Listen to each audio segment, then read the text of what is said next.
आज हमारे साथ हैं हमारे proud warrior, all India rank 9th आज है CDS OTA जो अभी जस्ट ट्रेनिंग पे जाने वाले हैं, तरुण कुमार सैनी। बच्चा जो 10वीं में पढ़ने में ऐसा था, जिस मैथ में मिल रही थी 11th में, और वो बच्चा आज ऑल इंडिया टॉपर बन गया है CDS जैसे एग्जाम में। जो लोगों का सपना होता है केवल क्वालिफाई करना, रिकमेंडेशन लेना। मतलब ये जो गाइडेंस प्रोग्राम आपने चलाया, आपने टॉपर का जो इंटरव्यू कराया, तो सही सुनने मिला कि उन्होंने जो गलती किया वो हमें नहीं करना है। तो कई बार उन्होंने मतलब SSB में ऐसा बोल दिया, वो नहीं बोलना चाहिए था, उनको बाद में समझ में आया। कई बार रिटर्न में उन्होंने मतलब पहले PYQ नहीं सॉल्व करते थे, उन्होंने PYQ बताया, तो वो फिर मतलब लगाया कि हाँ PYQ इम्पोर्टेंट है। फिर मैं यहाँ आया, यहाँ थोड़ा एटमॉस्फेयर देखा, अच्छा है यहाँ पे। साइक GTO और इंटरव्यूअर काफ़ी मतलब यहाँ लेफ्टिनेंट सर उन्होंने इंटरव्यू लिया मेरा, तो एक अलग कॉन्फिडेंस आया कि मैं इतने बड़े अधिकारी से इंटरव्यू मतलब मेरा हुआ। तो एक SSB देने गया तो हाँ एक कॉन्फिडेंस रहा।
Welcome to warriors defence academy. Jai Hind everyone. आप सभी का एक बार फिर ऐसे शो में स्वागत करता हूं जहां पर आप बहुत कुछ सीखते हैं। आपको पता है लगातार वॉरियर्स डिफेंस अकेडमी अपनी अनवरत सफलताओं की वजह से, और सफलताएं नहीं टॉपर्स की सफलताओं की वजह से आपको मोटिवेट करती है, उनकी सक्सेस स्टोरी आपके सामने लेकर आती है, और उन सक्सेस स्टोरीज से आप बहुत कुछ सीखते हैं, और उन कमियों को जो आपके अंदर छिपी हुई है उस पर काम करके अपने लक्ष्य को प्राप्त कर पाते हो।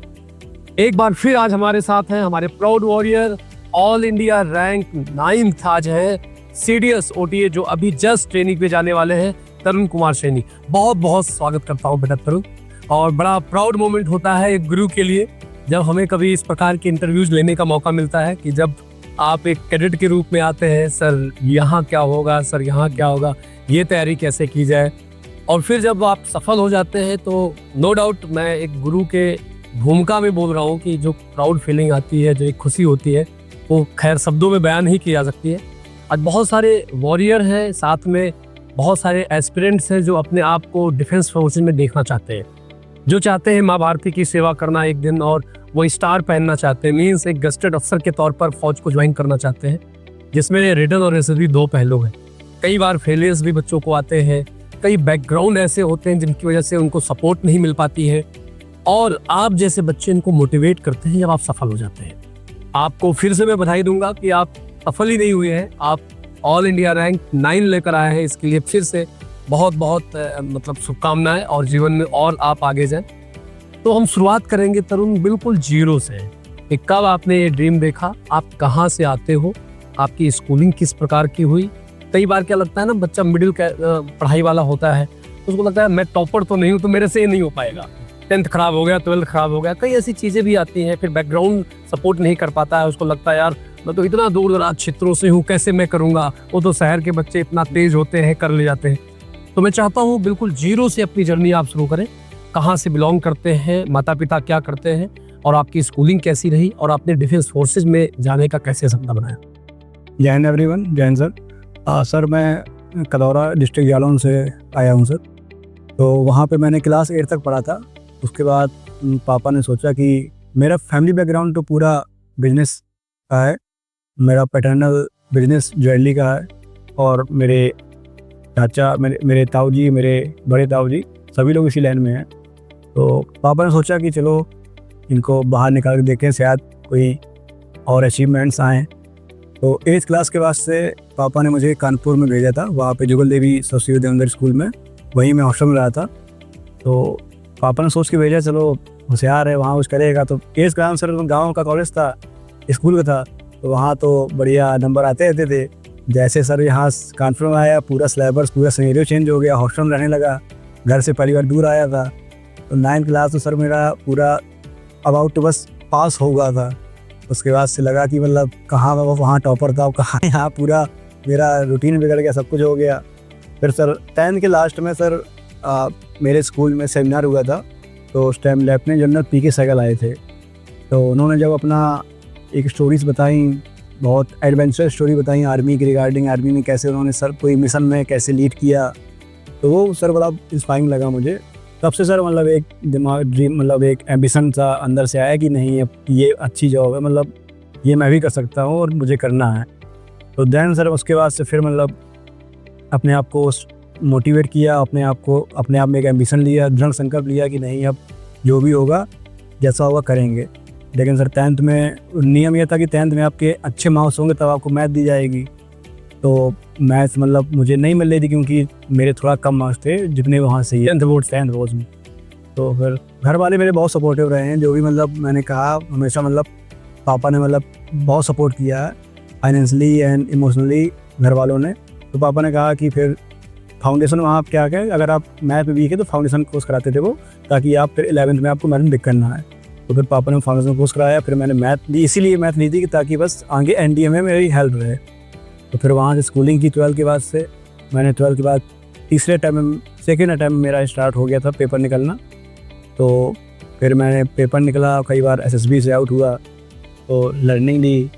फिर ND का टाइम निकल के CDS में SSB दी। फिर मैं यहाँ आया, यहाँ थोड़ा एटमॉस्फेयर देखा, अच्छा है यहाँ पे, साइक GTO और इंटरव्यूअर काफ़ी, मतलब यहाँ लेफ्टिनेंट जनरल सर उन्होंने इंटरव्यू लिया मेरा, तो एक अलग कॉन्फिडेंस आया कि मैं इतने बड़े अधिकारी से इंटरव्यू मतलब मेरा हुआ। तो एक SSB देने गया, तो हाँ एक कॉन्फिडेंस रहा, लेकिन स्क्रीन आउट हो गया सर।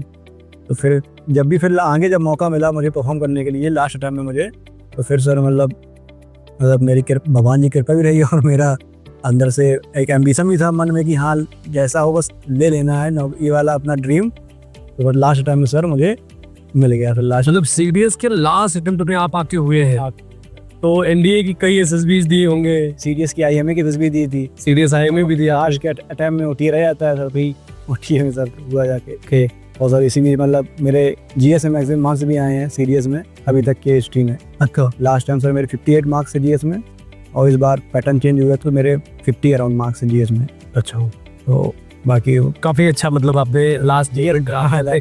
मतलब वो बच्चा जो 10वीं में पढ़ने में ऐसा था, जिस मैथ नहीं मिल रही थी 11th में, और वो बच्चा आज ऑल इंडिया टॉपर बन गया है CDS जैसे एग्जाम में, जो लोगों का सपना होता है केवल क्वालिफाई करना, रिकमेंडेशन लेना, और आप ऑल इंडिया 9th रैंक लेकर आए।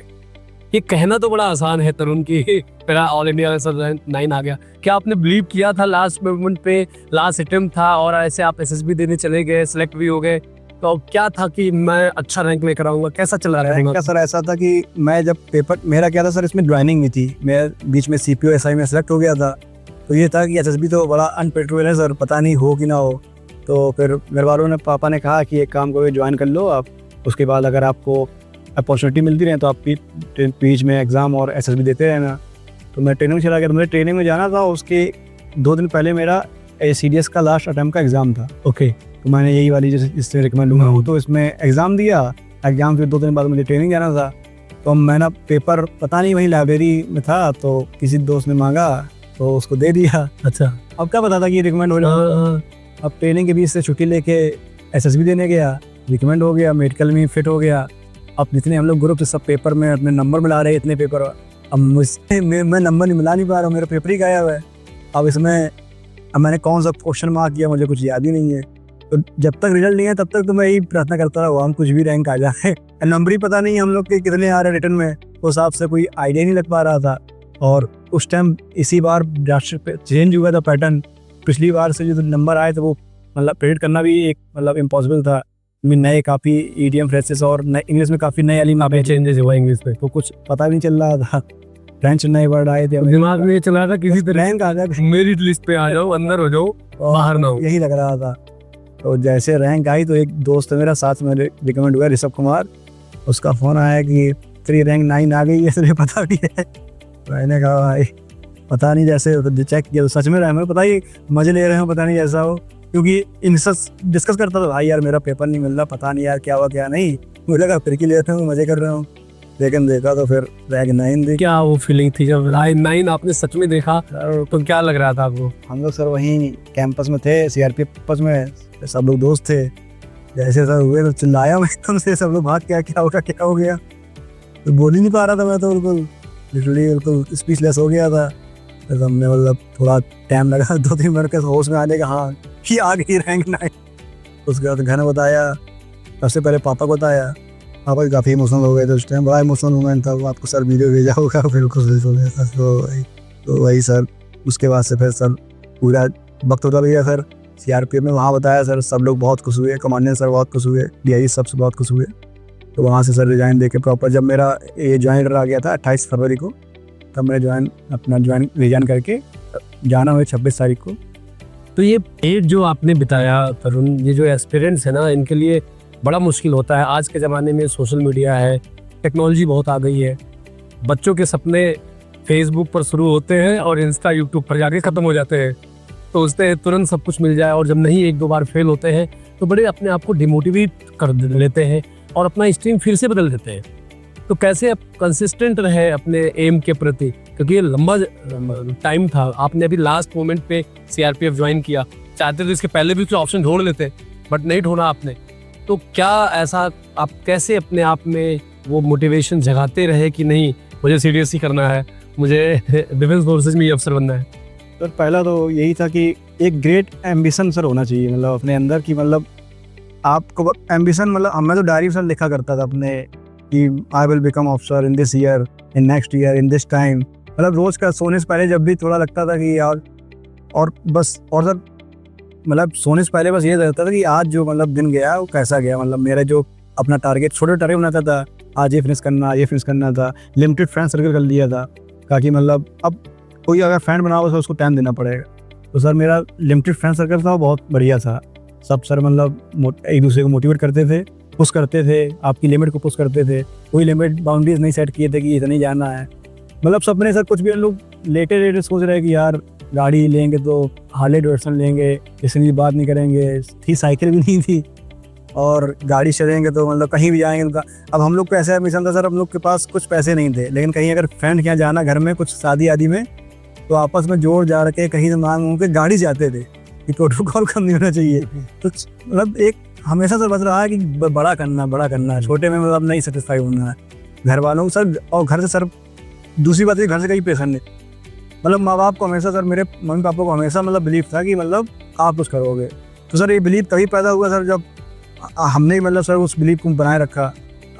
हमेशा कोई ना कोई एग्ज़ाम क्रैक होता रहता था, तो उनको भी मम्मी पापा को बिलीव रहता था, तो उन्होंने कभी मतलब इस वे में नहीं कहा कि अब ठीक है टाइम हो रहा काफ़ी। तो माँ बाप का सर बहुत सपोर्ट रहा है, उन्होंने मतलब हर फेस में, मतलब फेलियर में हो चाहे, मतलब रिएक्ट ही नहीं किया ज़्यादा।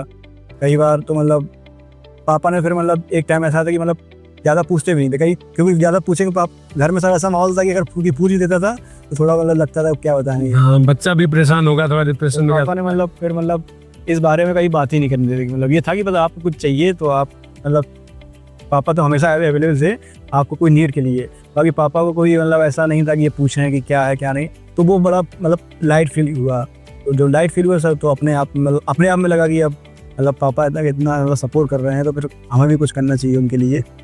तो सर मतलब वही सर एक अंदर से एम्बिशन रहा, और ये सब चीज़ें साथ में रहीं, फ्रेंड सर्कल अच्छा रहा, फैमिली सर काफ़ी सपोर्ट किया, तो सर उन्हीं के सर आशीर्वाद से सर आज बिल्कुल सही कह रहे। और सर यहाँ के आके मतलब एक अब जो हमारी एनर्जी थी यहाँ के प्रॉपर चैनलाइज भी हो गई।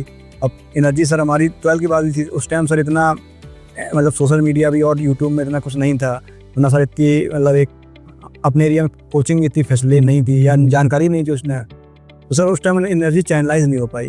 तो वही है कि अगर आप 12th में हैं तो आपकी बहुत एनर्जी मतलब बहुत अच्छी एनर्जी रहती है, आप मतलब जो सोचेंगे वो कर ले जाएंगे। तो कुछ चैनलाइज करने के लिए आपको प्रॉपर गाइडेंस चाहिए होती है। तो आप जहाँ जाइए तो आप एक बिलीव रखिए कि अब मैं यहाँ आया हूँ तो प्रॉपर गाइडेंस मिलेगी, और जो गाइडेंस है उसी पे आप मतलब वर्क करिए, ज़्यादा भागने की जरूरत नहीं है सर। बिल्कुल सही। हम लोग पास लिमिटेड बुक्स हैं सर, मतलब उसी एग्जाम के लिए लिमिटेड बुक हैं। तो वही है कि सर एक बुक को 10 बार पढ़ने से मतलब ज़्यादा अच्छा है कि 10 बुक को एक बार पढ़ें। तो वही जब आप यहाँ पर आए, जब आपको ऑफिसर्स मिले, एसएसबी के लिए उन्होंने ट्रेनिंग दी, गाइड किया, मैं भी कई बार पर्सनली मिला आपसे, क्या फीलिंग हुई? मतलब ऐसा क्या अपनी पर्सनैलिटी में आपने चेंजेस किया या आपने डिफरेंट क्या किया जब अपने खुद से पढ़ रहे थे, फिर गाइडेंस मिल गई तो आपने क्या वो? क्योंकि कई बार बच्चा सोचता है यार मैं यूट्यूब से निकाल लूंगा, होता कुछ नहीं, आपको पता है यूट्यूब से। कई बार लगता है यार देखा जाएगा, होगा तो गाइडेंस मुझे लगता है आज के टाइम में इम्पोर्टेंट है। तो वो आपके विजन में क्या परिवर्तन दिया? ये है सर कि कलाम साहब ने सर कहा था कि मतलब आप अपनी गलती सीखोगे, सक्सेस होगे, लेकिन आपको टाइम लगेगा, लेकिन आप दूसरी गलती सीख लोगे तो जल्दी सक्सेस हो जाओगे। सर वहाँ आके मतलब ये जो गाइडेंस प्रोग्राम आपने चलाया, आपने टॉपर का जो इंटरव्यू कराया, तो उससे ये सुनने मिला कि उन्होंने जो गलती किया वो हमें नहीं करना। तो कई बार उन्होंने मतलब एसएसबी में ऐसा बोल दिया, वो नहीं बोलना चाहिए था, उनको बाद में समझ में आया। कई बार रिटर्न में उन्होंने मतलब पहले PYQ नहीं सॉल्व करते थे, उन्होंने PYQ बताया तो वो फिर मतलब लगाया कि हाँ PYQ इंपॉर्टेंट है। तो सर मतलब जो उन्होंने गलती की और उन्होंने कैसे सुधारा, वो डायरेक्ट मुझे इनपुट मिल गया। तो सर उसको मैंने अपने अप्लाई किया, और धीरे से अप्लाई करने में टाइम तो लगता है सर, क्योंकि उनका सर वे ऑफ जर्नी अलग है, वे ऑफ मेथड अलग है, तो मेरा मेथड अलग था। लेकिन हाँ कहीं ना कहीं उनका मतलब बीच में मतलब जब जांच डिस्ट्रैक्ट हुआ तो उनका सुन के हाँ कि ऐसा उन्होंने किया था, तो एक प्रॉपर मतलब रूटीन रहा हमेशा। इधर उधर भाग रहे चलते रहे। क्योंकि सर क्या होता कि एक इस बार आप एसएसबी देने गए, आप नहीं उठे, तो आपको लगता है कि अब कोई ऐसा मिल जाए कि जो ये बता दे, तो आपकी जो मेन स्ट्रीम है सर, वो जो 15 LQ है सर, वो आप पढ़ रहे हो, आप अपने आप में फील कर रहे हो, अपने आप में आप इनेट कर रहे हो, लेकिन आपको लगता है कि इसके बावजूद नहीं हो रहा, फिर कोई दूसरा आएगा कुछ और बता देगा, तो फिर आप वहाँ उसको आपको लेके चलो ये अप्लाई करके हो जाए, तो ऐसे तो नहीं होगा, तो आपको आप डाइवर्ट हो जाओगे। तो बस यही थोड़ा अपने आप को टाइम देना पड़ेगा कि जो आप कर रहे हो उसमें मतलब बिलीव रखना पड़ेगा। ये कहते हैं सर जब एसएसबी देने जाइए तो आपका खुद का एक एटीट्यूड होना चाहिए कि आप अपने एटीट्यूड लेके जाएंगे, हाँ मैं इस टाइप का बंदा हूँ, मैं एसएसबी में विद्वान होने आया हूँ। अपना आपका एटीट्यूड रहेगा तो आपको वो ज़्यादा अच्छे से आपको परख लेगा। अब इंटरव्यू में जितना अच्छा से आप बताओगे उतना आपको ज़्यादा वो मतलब एनालिसिस करेंगे, जितना ज़्यादा आपको एनालिसिस करेंगे उतनी वो क्वालिटी आपके मतलब देख पाएंगे। बिल्कुल। अगर आप बोलेंगे नहीं वहाँ पे, अगर आप अपने बारे में बता नहीं पाएंगे तो वो क्वालिटी कैसे जज करेंगे। अगर आपने उन्होंने कुछ पूछा, आप मतलब उस वे पे नहीं बता पाए, वो तो बोल ही गए सर क्वालिटी जज करेंगे। आप अगर ये सो कि आपकी सेंस ऑफ रिस्पॉन्सिबिलिटी है कि नहीं है, आपके पेरेंट्स के बारे में पूछेंगे, आपके फ्रेंड के बारे में पूछेंगे, आपने लाइफ में किया क्या है। अब ये सर वैसा अब मैं CAPM में देने गया था तो वो सर अलग है, उसमें उन्होंने पूरा इंटरनेशनल में क्या है, अपने नेशनल इश्यूज के नॉलेज बेस्ड था। ये सर इंटरव्यू नॉलेज में एक क्वेश्चन मुझसे क्या नॉलेज है, क्वेश्चन सर सारे मुझसे रिलेटेड थे कि मेरे पेरेंट्स कैसे हैं, उनके साथ क्या रिलेशन है आपका, आपके फ्रेंड्स कैसे हैं, उनका रिलेशन क्या है, आपने अभी तक क्या किया है। तो आपने का कुछ अच्छा किया, जैसे अब में थे सर कैसे लोग सेनेट स्कूल बच्चे सेलेक्ट हो जाते हैं, सेलेक्ट इसलिए होते हैं क्योंकि वो सर बहुत कुछ करके आए होते हैं, उनके पास एक्स्ट्रा करिकुलर एक्टिविटी बहुत होती है। तो हम लोग सर नॉर्मल बैकग्राउंड से आते हैं, हम लोग पास एक्स्ट्रा करिकुलर एक्टिविटी कम होती है, अब वो उससे कुछ क्वालिटी मतलब नहीं निकाल पाते जब बताओगे। तो सर मैंने तो PIQ अपना भरा, मतलब जब 12th के बाद से या मतलब 12th के मतलब 2-3 साल से बाद से PIQ अपना एक तैयार कर लिया। उसी PIQ को हर बार मतलब हर बार उसी में मतलब नए क्वेश्चन करके आता था कि जब भी मतलब एक D-Day आ जाए तो फिर मतलब उसमें मतलब हिट हो जाए। तो PIQ में क्या है सर, एरिया ऑफ रिस्पॉन्सिबिलिटी आपको काफ़ी भरना है, उसमें जितना आप फिल करेंगे सर तो वो इंटरव्यूअर क्या है कि उसी में इंटरेस्ट लेगा, आपसे यहाँ वहाँ के नॉलेज बेस्ड क्वेश्चन नहीं पूछेंगे बिल्कुल। और आपने स्पोर्ट भरा तो स्पोर्ट में पूछेंगे, आपने अब उसी को आप तैयार करिए, जो आप यार भरा है ना उसी को तैयार करिए, उससे सवाल आने वाला है। अब SRT ऐसी है कि अगर आप क्रिकेट डालेंगे तो आपसे पूछेंगे अच्छा कि इतने ओवर में ये मतलब इतने रन बनाना, तो आप कौन सी बॉल डालोगे, ताकि बैट्समैन की आपको वीकनेस पता है कि वो इस शॉट पिच नहीं खेल पाता है, तो आप कौन सी बॉल डालोगे लास्ट बॉल में ताकि वो बीट हो जाए, आपका मैच आपके कंट्रोल में आ जाए। तो अगर आपने खेला है तो आप बता पाएंगे। और दूसरी बात सर, एरिया ऑफ जो रिस्पॉन्सिबिलिटी है वो सर अच्छे से मेंशन करना पड़ेगा बच्चों को, कि वो जैसे अब वो आपसे पूछेंगे कि आपने क्या रिस्पॉन्सिबिलिटी निभाई, आपने क्लास मॉनिटर बने आप, तो आप बताइए। तो वो ऐसे क्वेश्चन पूछेंगे, अगर आप सच में होंगे, वो निभाई होगी तभी आप बता पाएंगे, तो कहीं ना कहीं अटका देंगे उधर वो। तो अभी आप किसी के पास अगर मतलब आप नॉर्मल बैकग्राउंड से आए हैं, आपके पास एक्स्ट्रा करिकुलर एक्टिविटी नहीं है या आपके पास स्पोर्ट्स नहीं है, तो अभी आपके पास इनफ टाइम है। बिल्कुल सही। तो अभी आप एक जो भी आपको थोड़ा बहुत इंटरेस्ट हुआ वो फिल कर लीजिए, फिर उसी बारे में आप पढ़ते रहिए, वो आप खेलते रहिए। आपको अगर सिंगिंग का आप हॉबी है तो फिर आप उसमें गाने गाते रहिए। फिर मेरी सिंगिंग हॉबी है सर, मैंने हर टाइप गाने याद कर लिए थे, इंग्लिश, हिंदी, संगीत हो सकता है। संस्कृत में ब्रेसलेट सॉन्ग मुझे पूरा याद है सर, शंकर महादेव का गाया था, संस्कृत के सारे श्लोक, सारे गाने शंकर जी के सब याद है। तो कभी ऐसा इंटरव्यू में हुआ कि इंटरव्यू ने कहा भाई गाना सुनो? हाँ, इसी इंटरव्यू से जब मैंने बोला कि सर मतलब ब्रेसलेट मुझे आता है, तो वो सरप्राइज हुए कि ब्रेसलेट सॉन्ग तो मतलब जनरली किसी को आता नहीं है, कि एक पूरा कम से कम सर तो 6 मिनट का सॉन्ग लगातार सॉन्ग है। तो फिर उन्होंने वो सुना था वहाँ पे, मतलब सुन, अगर ऐसा कुछ एक्स्ट्रा ऑनरी बताओ वो थोड़ा तो उनको डाउट होता है, तो सुन लेते हैं। नॉर्मल आप बोलोगे तो फिर नहीं सुनेंगे, और सुना भी तुम नॉर्मल 6 मिनट का 1 मिनट सुनते हैं, समझ में आता है कि हाँ आप मतलब झूठ नहीं बोल रहे हो। तो ऐसे आप तैयार कर रखिए, ताकि फिर वो हमसे सर जितने इंटरव्यू हमसे कभी उन्होंने कोई नॉलेज बेस नहीं पूछा। हाँ, ऐसे मैंने उनसे इतना उन्होंने पूछा कि आप किस रेजिमेंट में, किस कोर में जाएंगे, तो मैंने उनसे बोला कि सर मुझे आर्टिलरी में जाना है। तो उन्होंने आर्टिलरी में उन्होंने पूछा कि क्या मतलब कौन कौन से आए वेपन अपने पास, वो फोर्स क्या है, टैंक क्या है, मतलब ये सब चीज़ें, और इनफैक्ट तो फिर उन्होंने उसी बेसिस पूछा। जो आपका इंटरेस्ट आपने फिलअप किया है, सवाल तो वहीं से आने वाले हैं, तो आप उसको प्रिपेयर कर लो अच्छे। करंट अफेयर सर जो आते हैं उसके उस रिगार्डिंग करंट अफेयर क्या क्या है वो आप तैयार कर लीजिए। तो इंटरव्यू तो, और अब सर साइक में आते हैं, तो सर साइक में क्या है कि सर इमेजिनेशन सर बहुत इंपॉर्टेंट है। इमेजिनेशन इन द सेंस कि सर आप कोई पिक्चर देख के कितना अच्छा आइडिया मतलब निकाल पा रहे हो। आप मतलब कोई पिक्चर देखिए, उसमें नया आइडिया क्या आ रहा है आपके माइंड में। तो 12 आइडिया अगर आपके माइंड में इतने प्रेशर में आ रहे हैं, तो आप मतलब आपका दिमाग मतलब एक प्रोग्रेसिव वे में काम कर रहा है। तो वो तो सर मतलब प्रैक्टिस से ही आएगा आपका, मतलब इमेजिनेशन। अब जितना आपके पास एक्सपोजर होगा, या सर अगर कोई गांव से आएगा तो सर उसका मतलब जब अगर शहर में नहीं रहा तो उसका एक्सपोजर कोई फील्ड देख के वो सर मतलब कोई मतलब फार्मिंग का बना देगा। अब कोई जिसके पास एक्सपोजर ज़्यादा है तो ऑर्गेनिक फार्मिंग का बना देगा, तो उसमें फार्मिंग में कोई मतलब प्रोडक्शन लिंक इंसेंटिव कैसे उसमें बढ़ाया जाए, उसमें कैसे मतलब फार्मर की इनकम ग्रोथ की जाए, ऐसे मतलब आएंगे। तो जो आपकी टैट है वो आपकी तभी अच्छी होगी जब आपका एक्सपोजर हाई होगा। आप 10 अच्छे लोगों से मिलेंगे, आपके पास मतलब किसी भी चीज़ को लेकर 10 टाइप के मतलब नॉलेज विजन होगा उससे। आपको एग्रीकल्चर में 10 टाइप के विजन है कि कैसे इसको इम्प्रूव करें, क्या क्या हो सकता है एग्रीकल्चर में, क्या क्या नया आ रहा है, वो तभी हो जाए आपका एक्सपोजर हाई होगा। आप मतलब जितने मतलब यूट्यूब में अच्छे लोग से मिले, आप पॉडकास्ट देखिए। और फिर सर DTO तो बहुत इंपॉर्टेंट सर, 2-3 चलता DTO, उसमें मतलब मेरा तो DTO सर बहुत अच्छा गया था वहाँ पे। तो मेरा तो सर जब उन्होंने मतलब कमांड टास्क हुआ था, तो उन्होंने एक टास्क दिया, तो मैंने 2 मिनट 48 सेकेंड में खत्म कंप्लीट कर दिया था।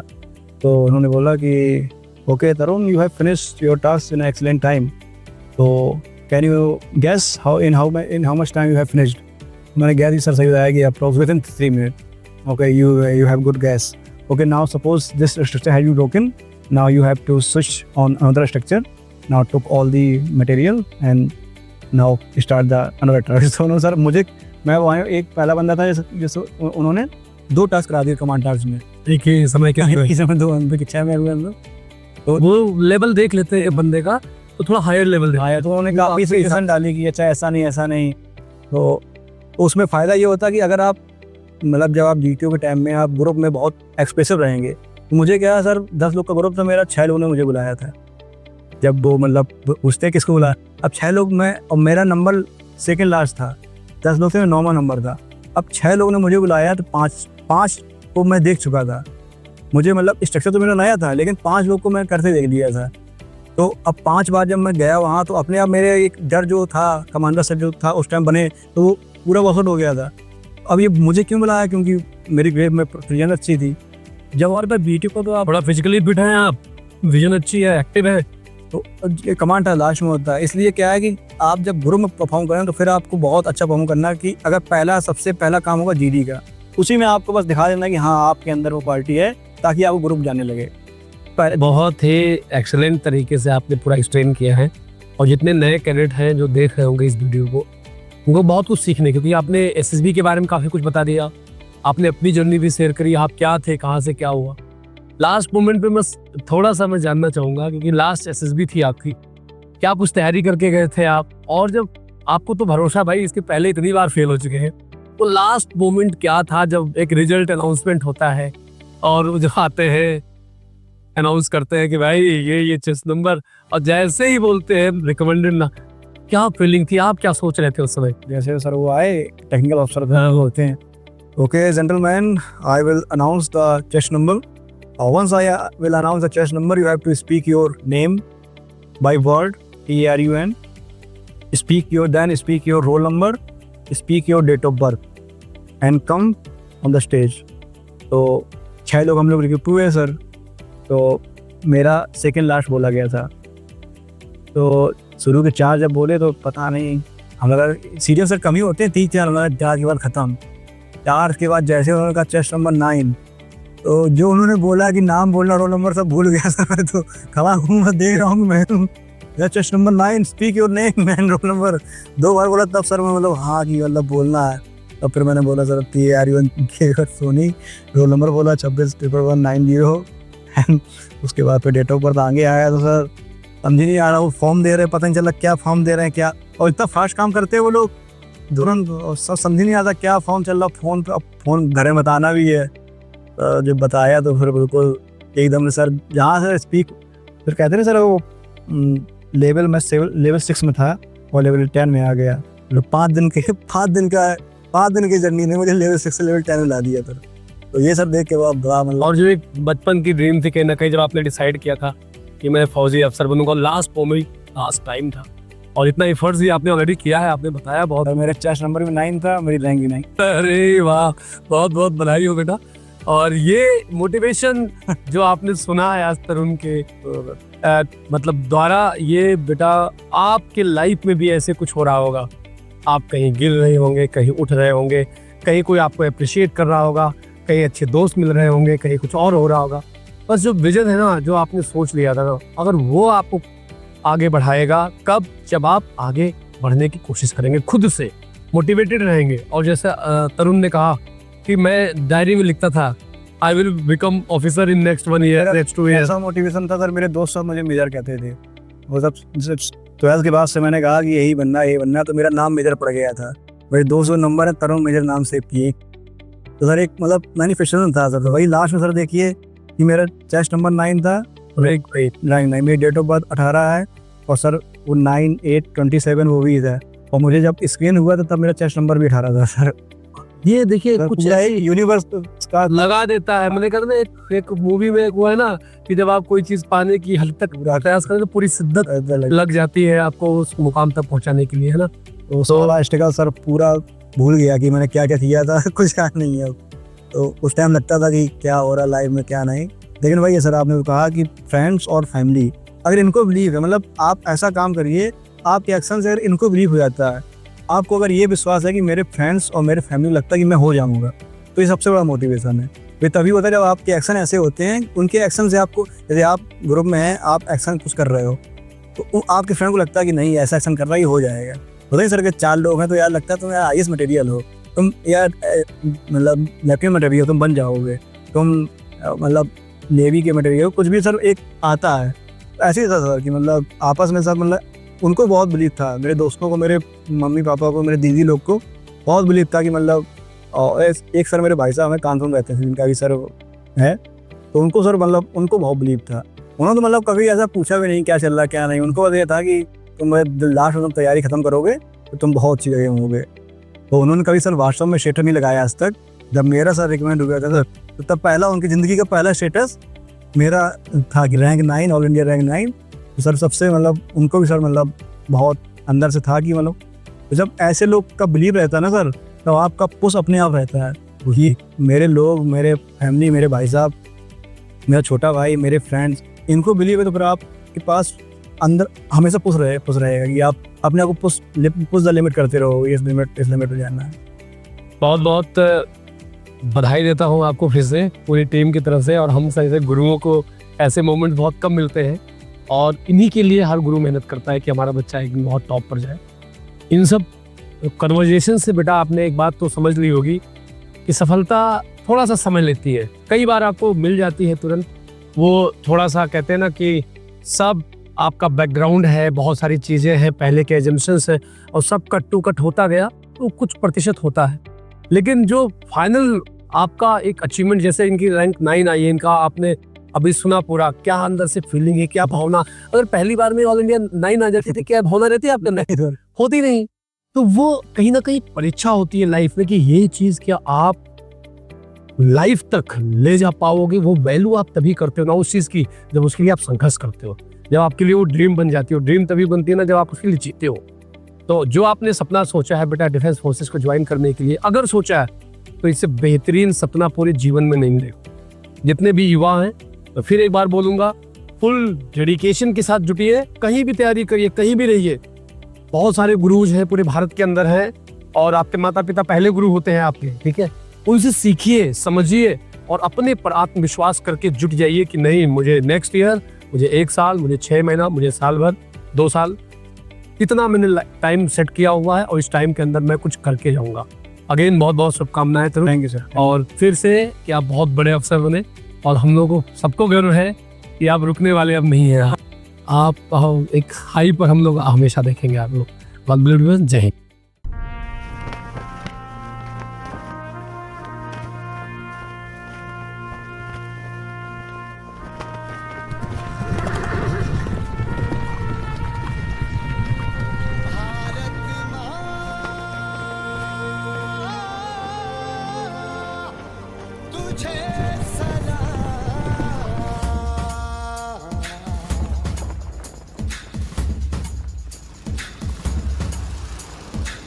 एक सुर है, एक रंग है, एक करम अपना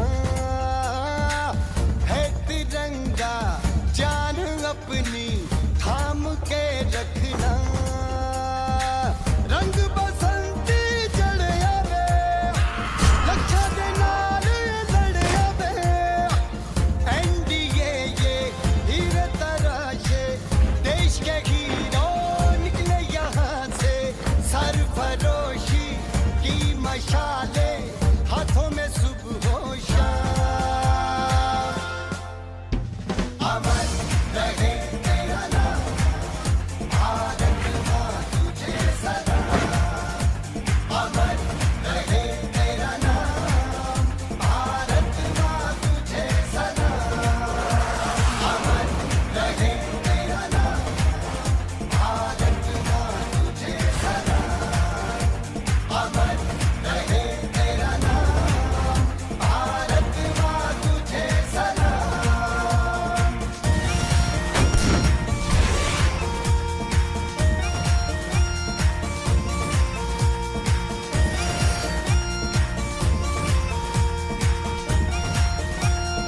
ओ सेवा परमो धर्म है हमारा करम।